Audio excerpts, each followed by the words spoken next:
आपके पति होंगे, आपके भाई होंगे, जो भी है, वो जो पुरुष वर्ग है वो तो कमाने चला जाता है, ठीक है ना। घर में कौन रहता है? महिलाएं।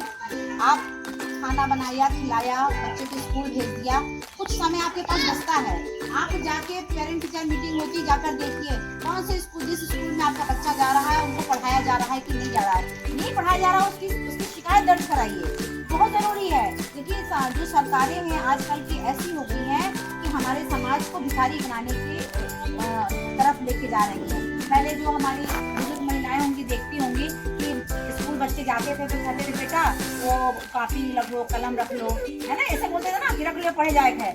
लेकिन आजकल क्या, भाई भैया कटोरिया धर लो, भैया धर लो, वो खाएगा मिली वहाँ पर, होता है कि नहीं होता है? यही है ना। तो ये थोड़ा सा घुमा घुमा सब अच्छे से ले लेना, ठीक है, मैं थोड़ा सा बता दूँ उनको, ठीक है ना। सभी लोगों को अम्मा सुनो, सभी लोगों को मेरा जय भीम नमो बुद्धाय।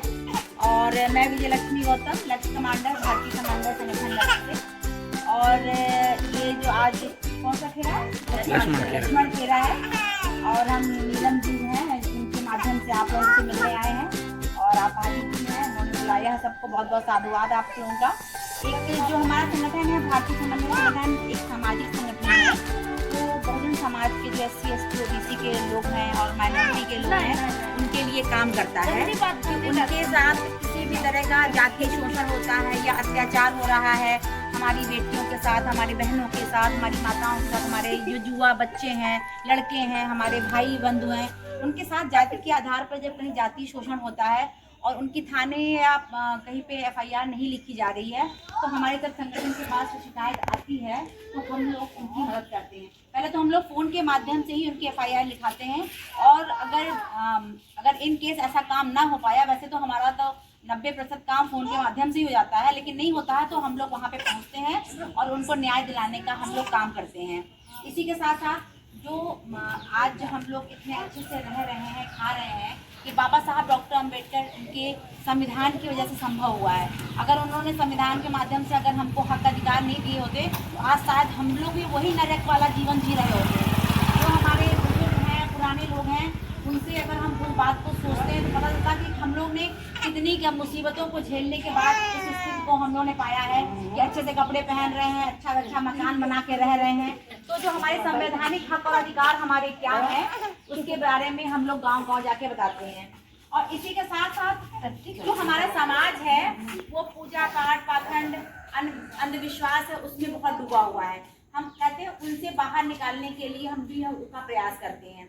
और इसी के साथ साथ जो हमारे महापुरुष हैं, जिन महापुरुषों की बदौलत आज जो ये चीज़ हमें देखना संभव हो रहा है, क्योंकि विचारधारा को हम लोग गाँव, जैसे आज आपके पास आए, जहाँ हम लोग गाँव, घर, मोहल्ले, जहाँ भी हमको अवसर मिलता है वहाँ हम लोग जाते हैं और उनकी विचारधारा को बताने का हम लोग प्रयास करते हैं कि किस प्रकार किन विकट परिस्थितियों से उन लोग ने हमको यहाँ से बाहर निकाल के आए। जैसे आज बच्चियाँ हैं, माता जो सावित्रीबाई फुले थी,